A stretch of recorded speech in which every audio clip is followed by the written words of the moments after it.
trillions of dollars in new deals. AI alliances that could shift global power. A revival of the petrodollar system. And the unmistakable return of hard-nosed transactional diplomacy. Donald Trump's 2025 visit to the Gulf states wasn't just another diplomatic tour, it was a strategic earthquake reshaping global trade, technology, and energy dynamics. Welcome back to FluxFolio Finance. Today, we unpack what really happened during Trump's whirlwind tour of Saudi Arabia, Qatar, and the United Arab Emirates, and why the ripple effects might define the next decade of global finance. Let's begin with the headline figure that stunned analysts around the world. Over $2 trillion in investment commitments were secured during this tour. From Saudi Arabia alone, $600 billion was pledged for U.S. defense, infrastructure, and emerging tech ventures. Qatar committed $243.5 billion, highlighted by a historic $96 billion order for 160 Boeing jets.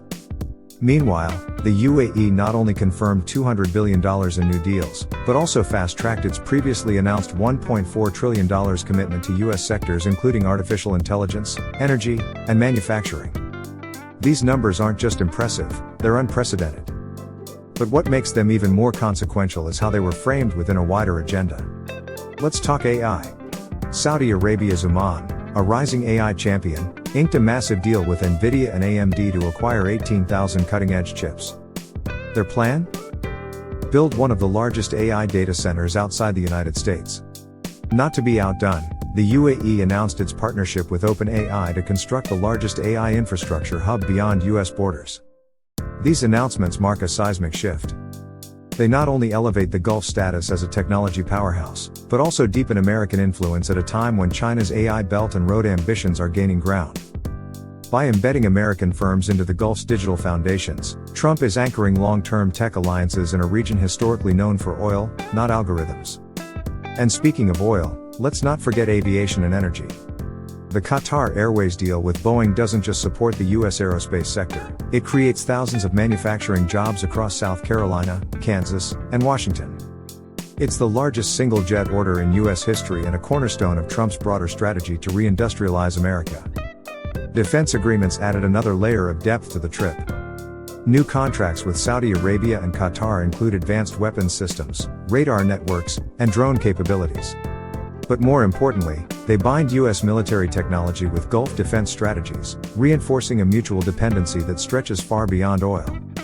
Now let's shift from economics to diplomacy.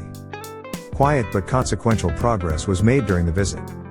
Behind closed doors, Trump's team finalized a U.S.-brokered ceasefire between Yemen's Houthi rebels and coalition forces, mediated by Oman.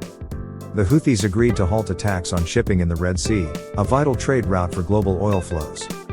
While the ceasefire doesn't extend to Israel, it's a significant step toward regional stability. Perhaps the most unexpected moment came when Trump announced a tentative nuclear understanding with Iran. Under the framework, Iran would reduce its enriched uranium stockpile in exchange for phased sanctions relief. Even more surprising was Trump's meeting with Syria's new president, Ahmed al-Shara. Following the meeting, Trump lifted U.S. sanctions on Syria and encouraged the country's participation in the Abraham Accords, a move many see as both pragmatic and provocative. However, not all headlines were positive. Trump's acceptance of a $400 million luxury Boeing jet from Qatar sparked a firestorm. While he insisted it was a gift to the United States, bipartisan criticism erupted over ethical boundaries, potential conflicts of interest, and the troubling optics of personal enrichment during official diplomacy.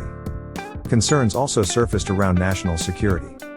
Lawmakers raised alarms over the AI chip deals, warning that without tight regulatory safeguards, there's a risk that sensitive technologies could leak to hostile actors or be repurposed for mass surveillance.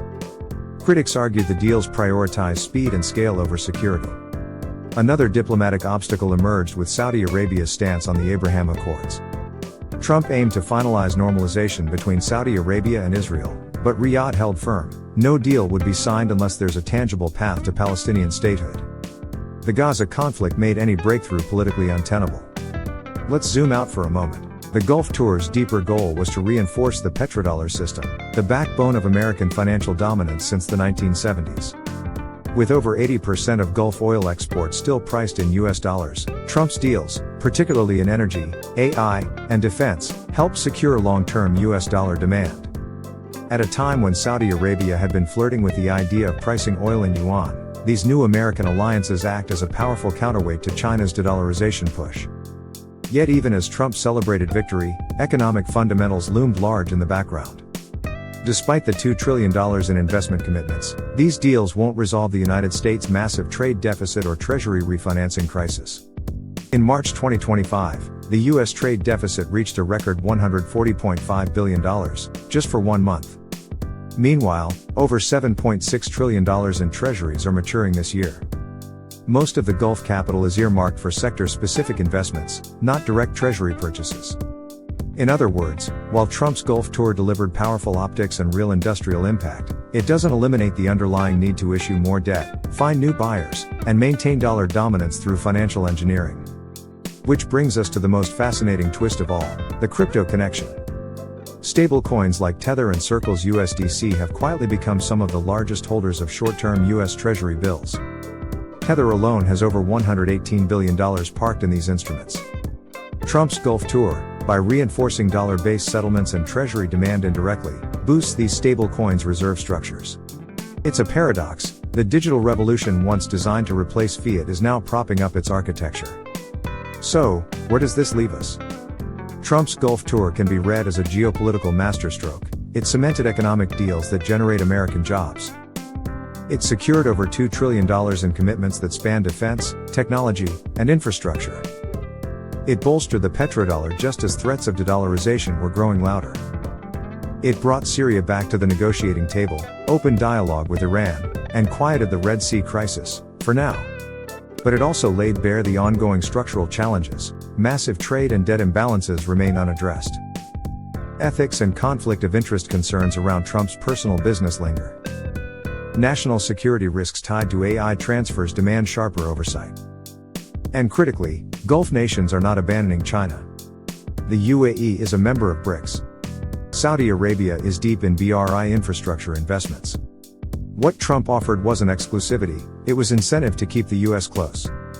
In the end, the message from Trump's Gulf tour is clear. In an era of shifting alliances, transactional diplomacy is king.